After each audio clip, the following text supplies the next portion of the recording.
34 years and 2 days of your being a member of Congress, always working for the children and their families. For 14 of those years serving as Speaker and House Democratic Caucus leader, you've led with courage, vision, and vigor as a champion of San Francisco's and our entire nation's hardworking and poor families. It is a great honor to introduce our representative and national leader, Speaker Nancy Pelosi, for the children.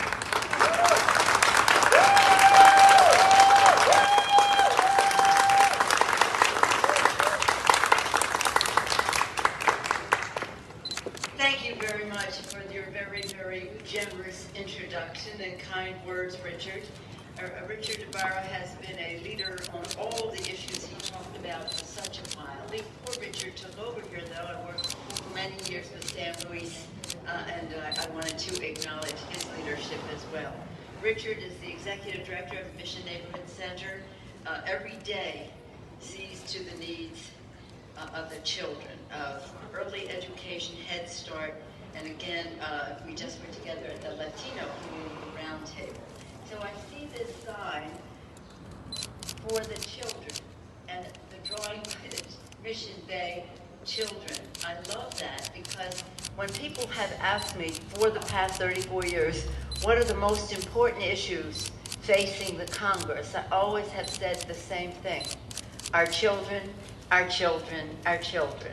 Their health, their education, the economic security of their families, including the pension security of their senior grandparents, as well as a safe, clean environment in which they can thrive, a world at peace in which they can reach their fulfillment. The Mission Neighborhood Center is dedicated to our children, our children, our children, and their families. I want to also acknowledge a special guest who is with us, Maria Andres, a survivor, advocate, and member of Parent Voices, balancing supporting her child, Eduardo, while working multiple jobs. Again, Maria has been with us on other Zooms when we've had days of action for the children and child care. Today, we're talking about a broader issue of care, and today is the Care Economy Week of Action. Not day, week of action. And the care includes another guest, Julie Fisher, and this is about the home care issue on which we have $400 billion in the President's initiative. $400 billion for home care workers. We'll talk about that. And Julie, is Lester with you? Lester, thank you. Where's Lester? Thank you for being with us. Yes, Lester. Thank you, Lester, for being with us as we talk about this important issue, $400 billion. So let's just say where we are. The care economy is the backbone of the U.S. economy. One of the debates that we're having in this discussion on infrastructure in the Congress is, what is infrastructure? If we wed ourselves to an old idea of infrastructures of the 1950s, we will not be building back better. We will build back better when we recognize the human infrastructure part of this, that it involves education and training for more people to qualify for the jobs. If it recognizes that people have to have the freedom to go to work, the big investment in childcare, and the recognition of the talent of the people who will care for our children and care for those who need help, whether it is with disability or being seniors or whatever it is. So it is a respect. It's not only a recognition of the need for people to be able to be free to go to work because their loved ones are cared for. It's respect for those who are caring for them in terms of their the training, the support that they have, the ability for them to unionize, which is something that we all been working on for a while in that regard. And we would hope that as California can be a model to the rest of the country in that regard. In our rescue plan, the one we just passed that was referenced by Rich, we have $45 billion for child care. That was largely related to COVID, but we had to go well beyond that. Now, I see that we have some other guests here as I look around, and I see parent voices. It's apparently a grassroots group fighting for quality affordable childcare. Now, for years, I've been quoting them for years. Parents earning, children learning, parents earning. And that has been so much a part of the connection on the success of our children tied to the success of our economy. SEI Local 215, representing California's long-term care workers, is here. We want everybody to be unionized across the country. And then Sasha Bittner. Oh, my darling Sasha, I love her so much.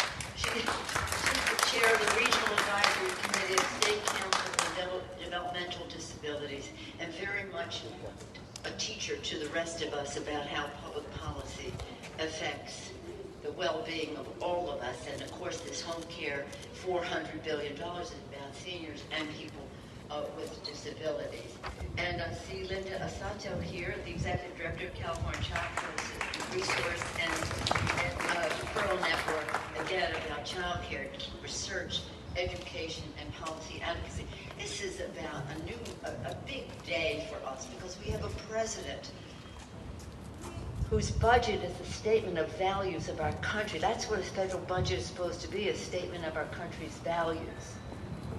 And his budget is just that, the value that we place on family, the recognition that the people who do the caring need the respect, the pay, the training, and the opportunity to bargain collectively as we go along. And so we're going to hear from some of our guests, but I just want to brag a little bit about the rescue plan. It also secured $1 billion for Head Start, helping Mission Neighborhood Center and other pillars of the community to have additional funding for the Head Start aspects of their program. Expanded Lifeline on the child tax credit to provide $10 billion to provide access to home and community-based services during the pandemic for seniors and people living with disabilities. Now, again, much of that was rescue. When we go next to recovery and the job plan that is ahead, there'll be much more money because it will cover a longer period of time. Now we have a once-in-a-century opportunity to fundamentally fix our broken care system. It has lots of love, it has lots of goodwill. It doesn't have all the funding and the recognition that it needs, and it will because of the Democratic Congress, Senate, and well, we would hope that this would all be bipartisan. It is in the country. Across the country, people support this in high numbers. Democrats, Republicans, Independents, whatever. But in the Congress, we didn't get one vote for the rescue plan that did so many of the things that we have talked about. So again, I could go over the numbers again and again. This is not a luxury we're talking about. This is a necessity. Pre-pandemic child care in California ranked among the least affordable in the nation, and now rebuilding the cares, now that's going to change. Some of what the governor is putting in the budget is money that comes from all of this. So again, it goes on and on, lowers child care costs.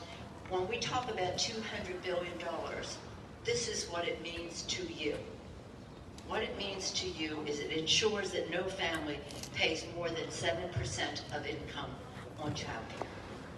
Invest in child care learning, training the workers important. Expands access to the Head Start, places like Mission Neighborhood Center. And then this is another important part of it. Secures universal free preschool for 3 and 4-year-olds. Now, San Francisco has been in the lead in the nation by having preschool for 4 years old, universal 4 years in a row.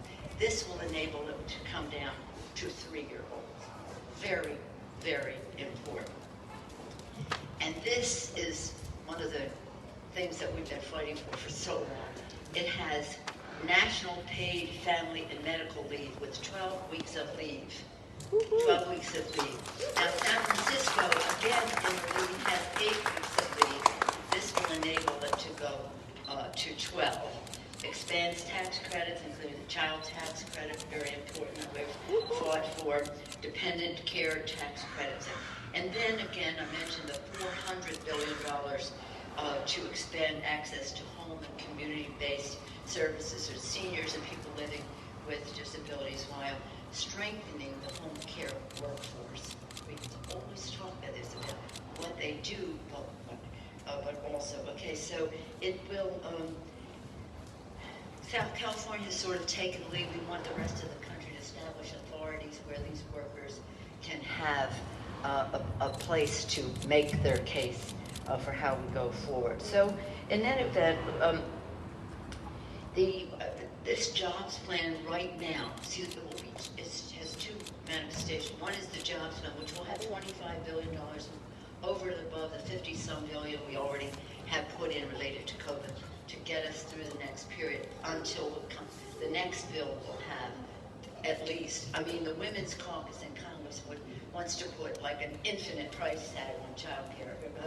The needs are infinite, but nonetheless, a couple $100 billion.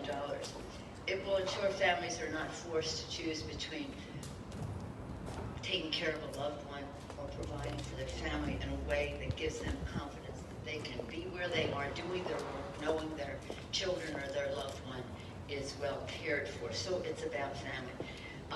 There is a quote from Warren Buffett said, I think is useful: the closer that America comes to fully employing the talents of all of its citizens, the greater its output will be. So you could make a pragmatic economic argument for all of this. We're speaking from a values standpoint of our responsibilities to one another. And so we consider it, yes, it's important economically, but we consider it a health and moral imperative. So that's what you will see in the weeks ahead as we go forward. And we're going to hear, again, this is all important in terms of policy, but what it means personally to people is what our purpose is. All of this is for the people, for the children. And with that, I, with great appreciation, Mission Neighborhood Center, for the beautiful respect you will pay to the people, the children and families who come here by having such a beautiful, special venue for them. So when they come here, they will feel the love, feel the respect, and thrive. And thrive in the atmosphere. With that, an appreciation and respect for all that is happening here, I'm pleased to yield back to Richard Ibarra. With great thanks.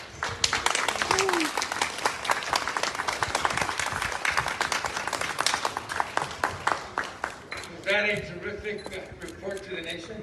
Yes. I didn't hear anything. Speaker Pelosi! Share a little bit about how we feel about the Speaker today and every day of this week of action and the ensuing year of recovery and action. We are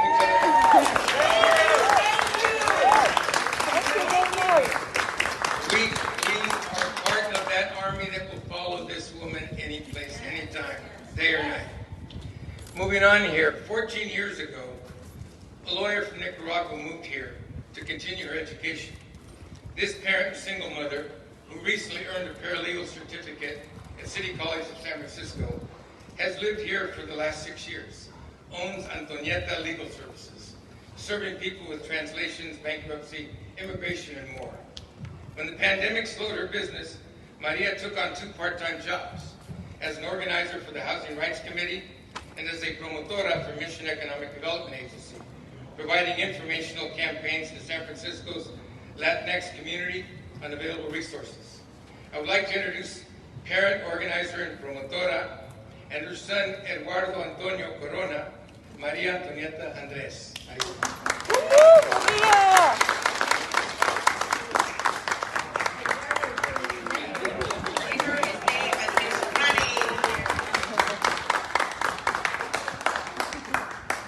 First of all, I want to say thank you so much for everybody that is here, especially my son. He's just so thrived with the facilities that he wants to go and play.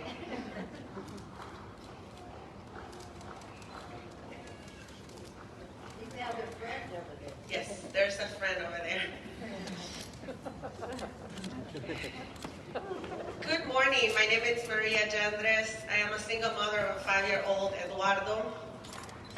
I'm an attorney qualified in Nicaragua, but unfortunately, due to licensing requirements, I am not able to practice law in the United States. To apply my legal training, I recently finished my paralegal certificate at San Francisco City College, while starting my own business that I want to help my community with notaries, translations, bankruptcy, immigrations, paperwork.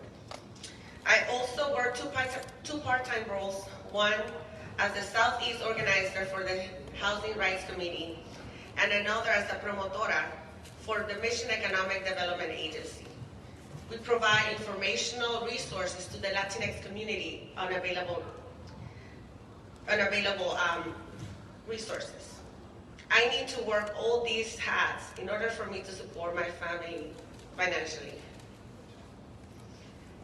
I am here to represent all the women, all the mothers, all the immigrants that have benefited from the pass of these bills. And thank you for the leadership of Ms. Pelosi. I have benefited myself.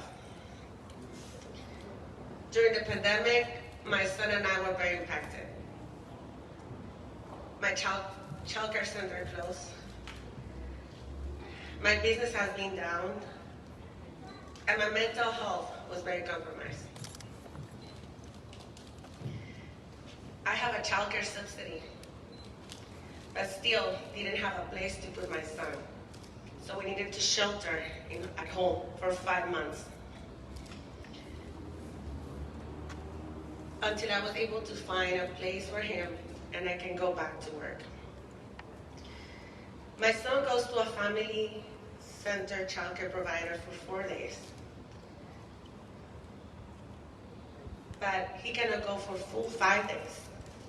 I don't have a space for him to go to that extra day. So he stays with me and he works with me. I also use the licensed exempt care, which is a friend when I have to work late or weekends, and I pay her out of pocket. The stimulus funds were a blessing. They helped me pay my electricity, cable, and phone bills.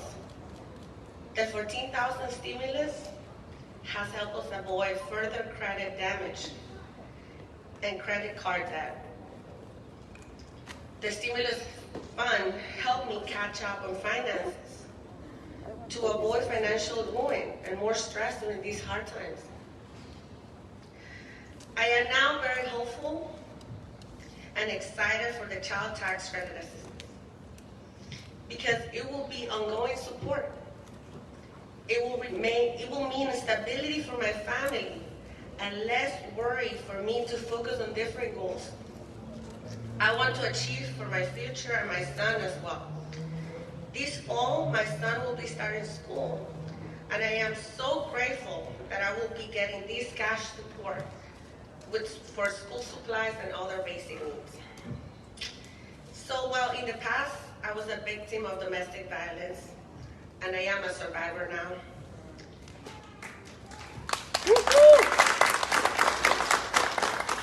because of the policies, because of this new family plan that we are starting, women like me, mothers like me are thriving.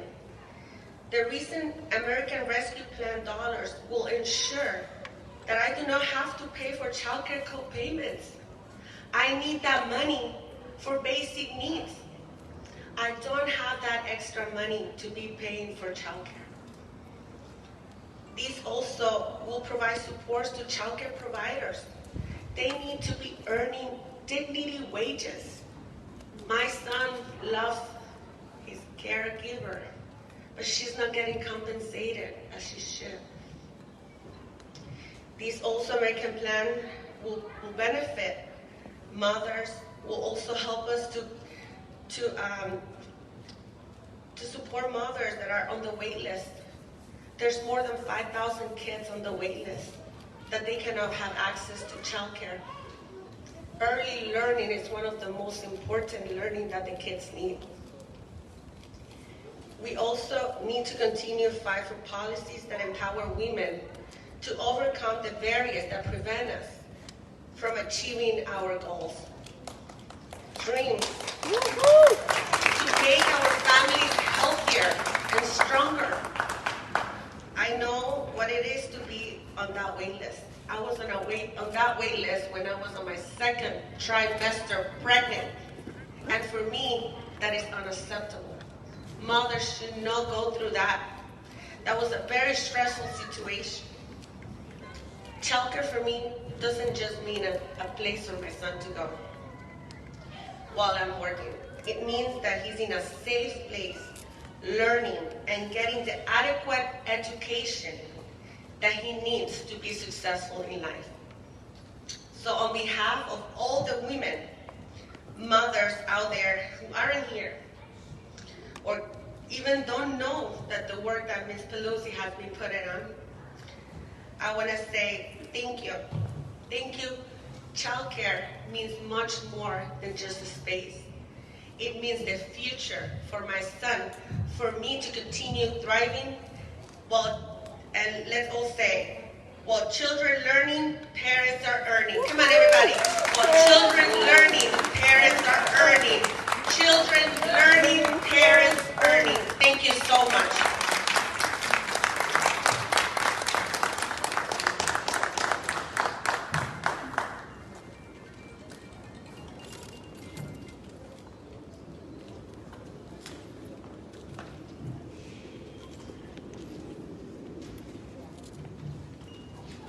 Thank you, Maria. Our next San Francisco resident has served our labor movement for over 3 decades. First as a Macy's retail worker with UFCW. When her companion Lester suffered an aneurysm, she became one of our esteemed IHSS home care providers and a proud member of SEIU 2015. She continues to fight for worker dignity, living wages, and union benefits, is a grateful negotiator on behalf of fellow California caregivers, and is excited to help ensure President Biden's jobs plan becomes reality, providing much-needed reform in the care economy. I would like to introduce Julie Fisher, IHSS provider and SEIU 2015 member.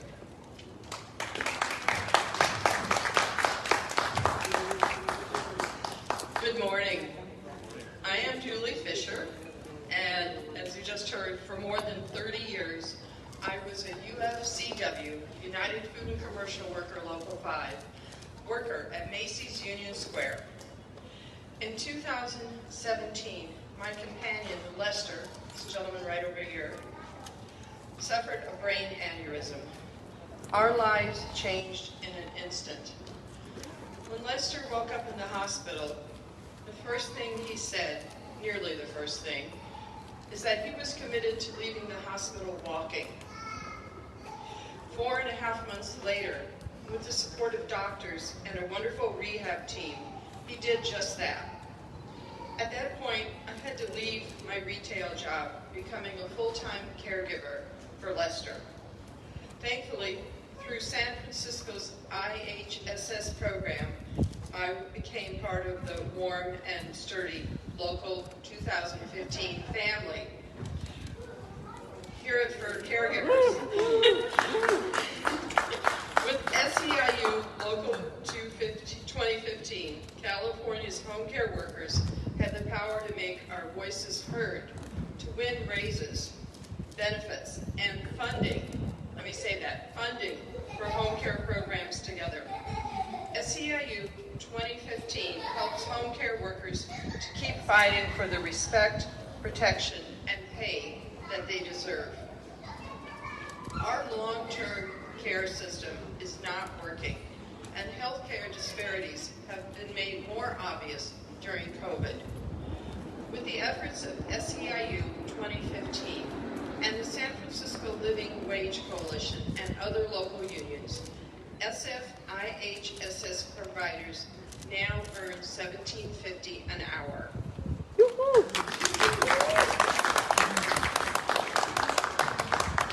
Many of my sisters and brothers across the country earn less than $10 an hour for exactly the same work.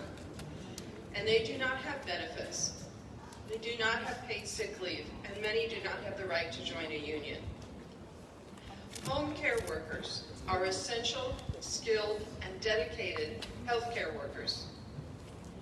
Nearly 90% of home care workers are women. More than half are people of color. 1/3 are immigrants.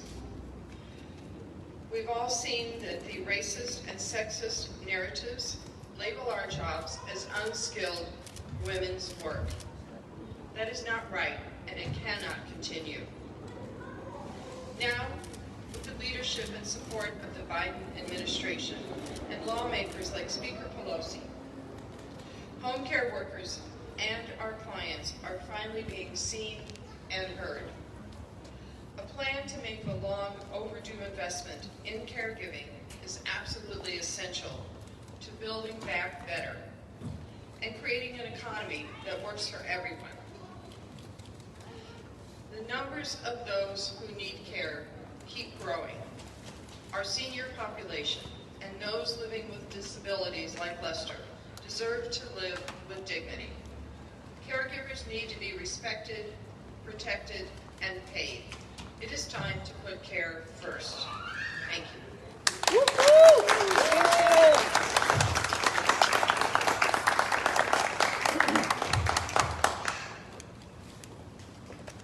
Thank you, Maria and Julia, for your eloquent presentations about why these policies need to be vastly improved. From your personal experience, your suggestions, again, are a model to the nation. This is where our ideas spring from.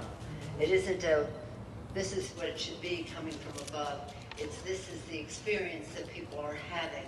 This is what we need to address. And just to speak to, we'll take a couple questions, but when Maria talked about not having a place, I looked at my cards because I didn't say this one thing before, that there is $25 billion in the Biden plan for infrastructure, because facilities need to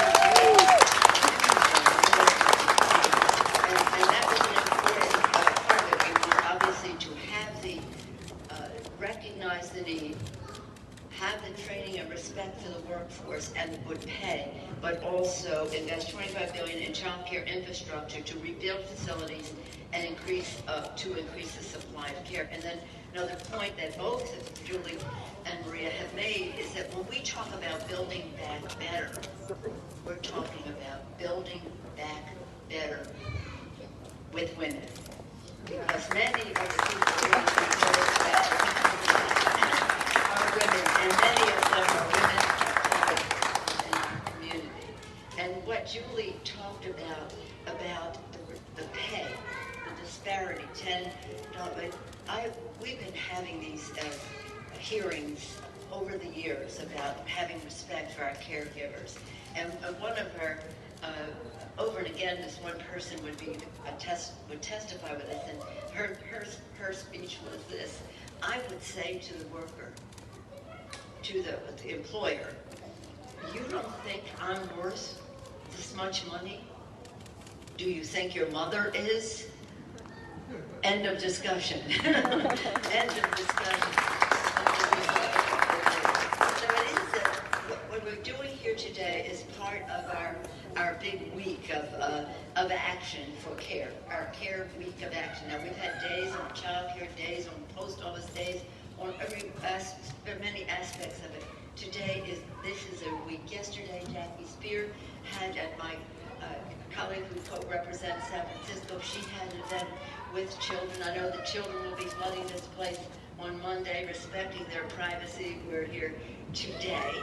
But I also want to say that across the country, there is a drumbeat for the care economy because members are having these kinds of events so that the public will be aware of what is in the bill. Not that we can just take credit for it.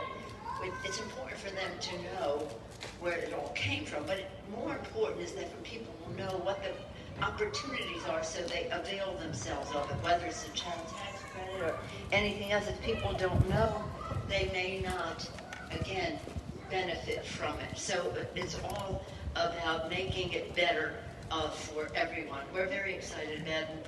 Really, the election of Joe Biden and Kamala Harris was something that was such a breakthrough for us to win the Senate so that we could, because we passed all these things last year, but now we can go bigger and get it signed by the President of the United States. Any questions on this subject? Let's hear it for the President of the United States.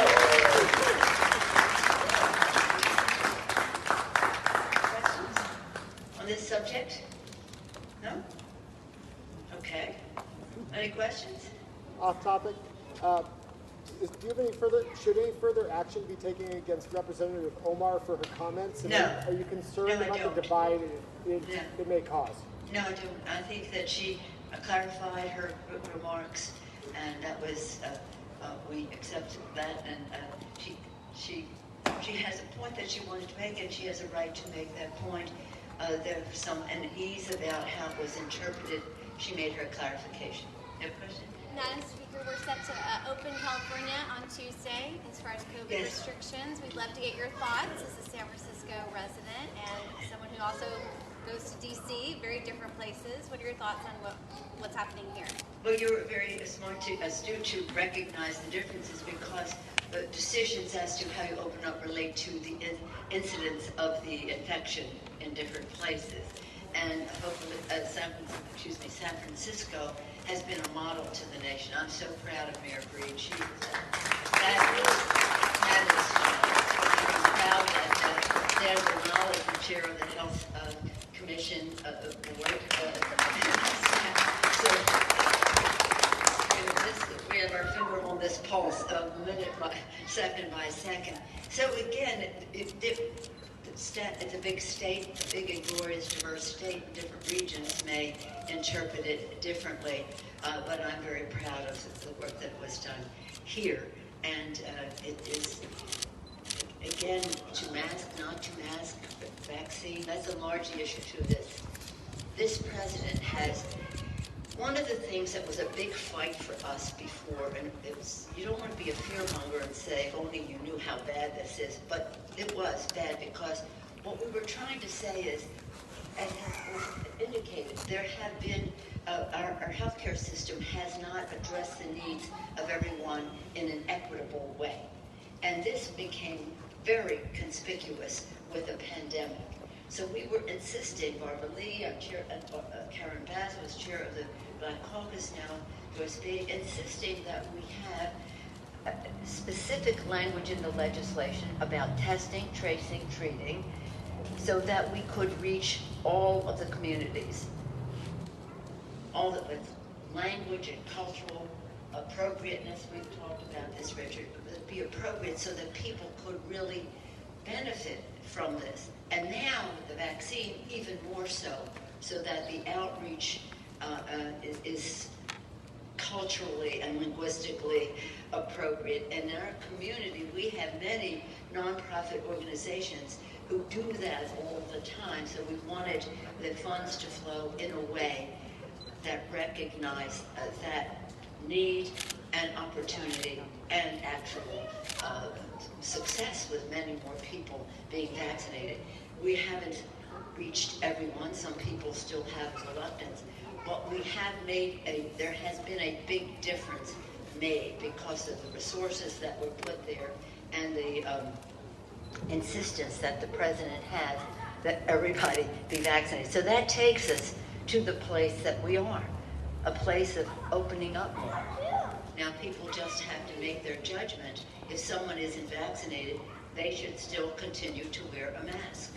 That's what our physician, House visit, no, it's the Capitol visit, House and Senate position, that if you aren't vaccinated, you must wear a mask. Some of it depends on the honor system of people just being fair to those around them. So again, people will have to make their personal decision as to how they participate, but it is quite a glorious thing that the state will be opening up more and that children will be able to participate in a better way. Our goal in the rescue package was vaccines in the arms, money in the pockets, children back in school, and workers back on the jobs in a safe way. Well, once again, ma'am, thank you to the Bar and Mission Neighborhood Center. This has been a glorious example to our community, to the world, and I thank you. Did you have a question, Dick? Yes, so Speaker Pelosi, my name is Maria with Pair of Voices, and we really admire your courage in Congress and your commitment to the caring economy. We would like to know what we can do to support you. Okay, so what we want to do is to have this drumbeat across America, because what we're doing is crossing a threshold. We're saying home care workers, child care, family and medical leave, raising the minimum wage, equal pay for equal work. All of these things are essential for us to treat people with the respect that their work is. And as the SEIU and others, and I've worked with the SEIU in the Fight for 15, of course, we've been fighting so long for Fight for 15, and we want it to be higher now. But all of this is about respecting the dignity of work. So I want people to be unabashedly out there saying, this is what we need to do. Something different. Something different. And that's why Joe Biden's statement to build back better doesn't just mean, and it's a big important thing for many of us, is to build back greener. That's better, to build back greener, but also to build back with many more people participating in that building back and the economic success and prosperity of our country. Not only for jobs, that's really important, but for ownership, for businesses. Small businesses, women-owned business, minority-owned business, veterans-owned businesses, all those kinds of things, to have some of the contracts that go into that. Because you know why? It will make it better. Make it better. So thank you for being part of the care economy.